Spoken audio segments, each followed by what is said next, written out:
ഈ പെൺകുട്ടി സിനിമയിലേക്ക് ആദ്യമായി വരാൻ ഒരുമ്പെട്ടൊരു കുട്ടിയാണ്. അവർക്കാണ് ഈ അവസ്ഥ നേരിട്ടത്. ഹേമ കമ്മിറ്റി റിപ്പോർട്ട് തന്നെ പറയുന്നത് ഇതുപോലെയുള്ള സംഭവങ്ങൾ റാമ്പൻ്റാണ്, വ്യാപകമാണ്. മലയാളം സിനിമ ഇൻഡസ്ട്രി നേരിടുന്ന ഏറ്റവും പ്രധാനപ്പെട്ട പ്രശ്നം, അതിലെ സ്ത്രീകൾ നേരിടുന്ന ഏറ്റവും വലിയ പ്രശ്നം ലൈംഗിക ചൂഷണമാണെന്നാണ്. ആ റിപ്പോർട്ട് എന്തുകൊണ്ട് അങ്ങനെ പറഞ്ഞു എന്ന് വ്യക്തമാക്കുന്നതാണ് പുറത്തു വരുന്ന ഓരോ വെളിപ്പെടുത്തലും. അപ്പോൾ ഇതൊക്കെ ഓരോ വിഷയവും ഓരോ കംപ്ലൈൻറ്റും അതിൻ്റെ മെറിറ്റിൽ അന്വേഷിക്കപ്പെടുക എന്നുള്ള ഒരു കാര്യമല്ലേ നടക്കേണ്ടത്.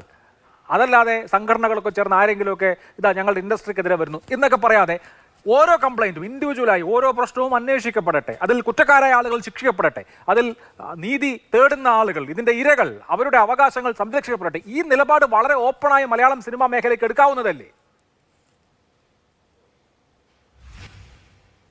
തീർച്ചയായിട്ടും അഭിലാഷ, ലോക സിനിമ ഉണ്ടായത് ലണ്ടനിലാണ്. അന്നത്തെ ഹോളിവുഡ് ലണ്ടനാണ്. പിന്നീട് ഇപ്പോൾ ഹോളിവുഡ് US-ലേക്ക് മാറി. പിന്നെ ബോളിവുഡ് ഉണ്ടായി ബോംബെയിൽ. പിന്നെ സൗത്ത് ഇന്ത്യൻ ഫിലിം അതിൽ മലയാളം സിനിമ ഉണ്ടായ കാലം പോലെ ഈ പ്രവണതകൾ നമുക്ക് ഉള്ളതാണ്, നമ്മൾ കേട്ടിട്ടുള്ളതാണ്. ഈ സിനിമാ മേഖലകളും എല്ലാ മേഖലകൾ കൂടുതലായി ഉണ്ട് എന്ന് പറയപ്പെടുന്നു. പക്ഷേ അത് ഒരിക്കലും ഈ സിനിമാ മേഖലയിൽ നിന്ന് എത്ര പ്രശ്നം വന്നാലും നിയന്ത്രിക്കാൻ മാത്രമേ പറ്റുള്ളൂ. കാരണം 10,000 ആൾക്കാർ വർക്ക് ചെയ്യുന്ന ഒരു മേഖലയാണ്. വിവിധ സ്വഭാവക്കാരാണ് വരുന്നത്. മാത്രമല്ല സിനിമാ മേഖലയിൽ ഇല്ലാത്തവർ ഒരു സിനിമാക്കാരായിട്ട് വരുന്ന കാലാവസ്ഥയാണ്. ഇപ്പൊ തന്നെ നമ്മുടെ മിനു പറഞ്ഞത് കേട്ടില്ലേ, ഒരു കോ പ്രൊഡ്യൂസറാണ്. ഈ ആള് ചെയ്ത തെറ്റുകളും ഏൽക്കേണ്ടി വരുന്ന സിനിമാ മേഖലയ്ക്കാണ്. ഞാൻ അതിലേക്ക് വരുന്നതിന് മുമ്പ് 2-3 കാര്യം പറയാൻ അഭിലാഷ് എന്നെ അനുവദിക്കണം. ഒന്ന്, കോൺക്ലേവിനെ കുറിച്ച് പറഞ്ഞു. നമ്മളിത് സെക്സ്വൽ ഹറാസ്മെന്റ് മാത്രമല്ലല്ലോ, നമുക്ക് ഇതിനകത്ത് കുറെ കാര്യങ്ങളുണ്ട്. മലയാള സിനിമയിൽ പണം മുടക്കുന്ന നിർമ്മാതാവും ഡിസ്ട്രിബ്യൂട്ടറും തിയേറ്റർ ഓണേഴ്സുമാണ് മലയാള സിനിമയിൽ പണം മുടക്കുന്നത്. ആകെ തുക എന്ന് പറയുന്നത് ഫിലിം ചേംബർ ഓഫ് കൊമേഴ്സ് ആണ്. ഫിലിം ചേംബർ കൊമേഴ്സിന് ഈ ഭാഗം കോൺക്ലേവിനെ കുറിച്ച് ഒരു ക്ഷണവും ഇതുവരെ ലഭിച്ചിട്ടില്ല. മുറുക്കാങ്കടയിൽ മുറുക്കാനിൽ എന്ന് പറഞ്ഞതുപോലെ ഫിലിം എൻക്ലേവില് ഫിലിം ചേംബറോ ആരുമില്ല. പിന്നെ എന്ത് എൻക്ലേവ് ആണെന്ന് എനിക്കറിയില്ല. പിന്നെ രാഹുൽ മാങ്കൂട്ടത്തം നമുക്കെല്ലാം ഇഷ്ടപ്പെടുന്ന ചെറുപ്പക്കാരനാണ്. രാഹുൽ പറഞ്ഞു പ്രാഥമിക ആവശ്യത്തിന് മലയാള സിനിമയിൽ കുറ്റിക്കാട്ടിലേക്ക് പോകുന്നു. വളരെ മോശമായ ഒരു പരാമർശമായി രാഹുലെ ഞാൻ പറയുകയാണ്. കാരണം രാഹുലെ എല്ലാ വാക്കുകളോടും ഞാൻ ചേർന്ന് പോവുകയാണ്. പക്ഷേ കുറ്റിക്കാടുകളിലൊക്കെ പോയി പ്രാഥമിക ആവാസം നിർവഹിക്കാൻ മലയാള സിനിമ ഇതുവരെ അനുവദിച്ചിട്ടില്ല. പിന്നെ ആൾക്കൂട്ടം 500, 2000, 3000 പേരുള്ള ഒരു സീൻ ഷൂട്ട് ചെയ്യുമ്പം സ്വാഭാവികമായും ചില പരിമിതികളുണ്ട്. നിങ്ങളൊരു കളക്ടറേറ്റ് മാർച്ച് വെക്കുമ്പോൾ ആയിരക്കണക്കിന് ആൾക്കാർ വരുമ്പോൾ എല്ലാവർക്കും നിങ്ങൾക്ക് ടോയ്ലറ്റ് സംവിധാനം കൊടുക്കാൻ പറ്റില്ല. ഒരു മര്യാദയാണ്, നമ്മുടെ അത് പരിമിതിയാണ്. ഞങ്ങളത് തിരിച്ചറിയുന്നുണ്ട്. ഇനിയും ഞങ്ങൾ തീരുമാനിച്ചിട്ടുണ്ട് ഇങ്ങനെയുള്ള സ്ഥലങ്ങളിൽ പ്രത്യേകമായിട്ടുള്ള കാരവൻ അറേഞ്ച് ചെയ്തിട്ട് എല്ലാവർക്കും കൊടുക്കാൻ പറ്റില്ല. ലോകത്ത് ആർക്കും സാധ്യമായ കാര്യമല്ല, ഇത് ഇമ്പോസിബിൾ ആണ്. അങ്ങനെയുള്ള കാര്യങ്ങൾ ഞങ്ങൾ സംവിധാനങ്ങൾ ചെയ്യും. മറ്റൊരു പ്രധാനപ്പെട്ട പ്രശ്നം ഞാൻ ചോദിക്കട്ടെ, അങ്ങനെയെങ്കിൽ കോൺഗ്രസ് ഭരിക്കുന്ന, BJP ഭരിക്കുന്ന, കമ്മ്യൂണിസ്റ്റ് പാർട്ടി ഭരിക്കുന്ന എത്രയോ പഞ്ചായത്തുകളുണ്ട്. പാവപ്പെട്ട നമ്മുടെ ഈ തൊഴിലാളികൾ രാവിലെ പ്രദേശങ്ങൾ വൃത്തിയാക്കാൻ ഒരറ്റത്തുനിന്ന് മറ്ററ്റം വരെ പോകുന്നില്ലേ? ആ പാവപ്പെട്ട സ്ത്രീകളല്ലേ പോണത്? തൊഴിലുറപ്പ് പാവപ്പെട്ട നിസ്സാര തുകയ്ക്ക് അവർക്ക് നമുക്ക് പ്രാഥമിക ആവാസം നിർവഹിക്കാൻ നമുക്ക് സാധിക്കുന്നുണ്ടോ?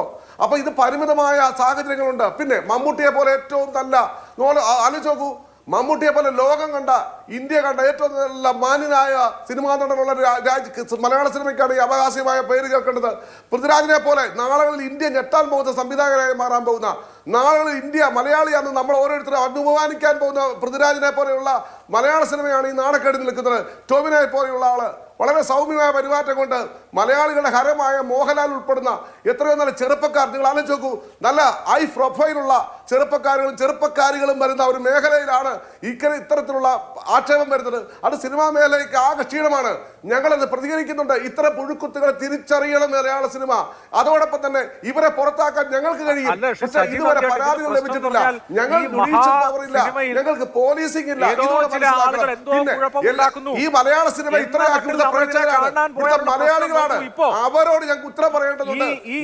ഞങ്ങളുടെ ഭാഗത്ത് അറിയാതെ വന്ന ചലച്ചിത്ര അക്കാദമിയുടെ ചെയർമാന്, അമ്മ എന്ന് പറയുന്ന താരങ്ങളുടെ സംഘടനയുടെ ജനറൽ സെക്രട്ടറിക്ക്, ഇതിന്റെ ഏറ്റവും പ്രധാനപ്പെട്ട താക്കോൽ സ്ഥാനങ്ങളിൽ ഇരുന്ന 2 പേരാണ് സ്ഥാനം രാജിവെച്ച് പോകേണ്ടി വന്നത്. ഏറ്റവും പ്രധാനപ്പെട്ട വലിയ താരശരീരങ്ങളാണ് ഇതിൽ ആരോപണ വിധേയരായി കേസിന് നേരിടാൻ പോകുന്നത്. അപ്പോൾ നിസ്സാരക്കാരല്ല, ഏതോ വഴിയെ പോയ ആളുകളല്ല മഹത്തായ മലയാള സിനിമയെ മോശമാക്കുന്നത്. അല്ലല്ല, ഞാൻ അഭിലാഷേ, ഞാൻ അത് അങ്ങനെയല്ലല്ലോ ഞാൻ പറഞ്ഞത്. അവർ തെളിയിക്കപ്പെടട്ടെ. ആരോപണം ആർക്കെതിരെ ഉന്നയിക്കാം. നാളെ അഭിലാഷത്തിന് ഉന്നയിക്കാം. അങ്ങനെയാണ് അഭിലാഷ് ഈ ചാനലുകളിലൊക്കെ ഞാൻ കഴിഞ്ഞ ദിവസം പറഞ്ഞ പ്രസ്താവന എത്രയോ പേര് പറഞ്ഞു, എത്രയോ പേര് വിമർശിച്ചു.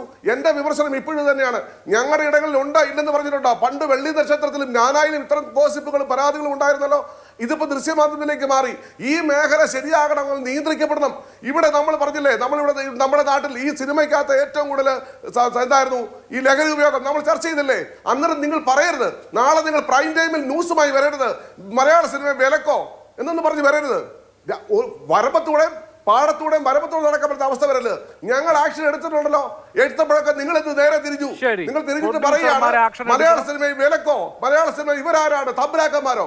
അങ്ങനെ ചോദിക്കല്. ഫ്രീ ഹാൻഡ് ഇവിടെ നടപടി ഉണ്ടാവും. പിന്നെ വേറെ കാര്യം, നമ്മുടെ രാജ്യമാണ്. ജനുവരി 26-ന് നമുക്ക് ഭരണഘടനയുണ്ട്. തീരുമാനത്തിനപ്പുറത്ത് അവിടെ എന്താണോ NDPS ആക്ടിൽ പറയുന്നത് ആ കാര്യം ലഹരി ഉപയോഗത്തിന്റെ കാര്യത്തിലാണ്. ഇവിടെ ശ്രീ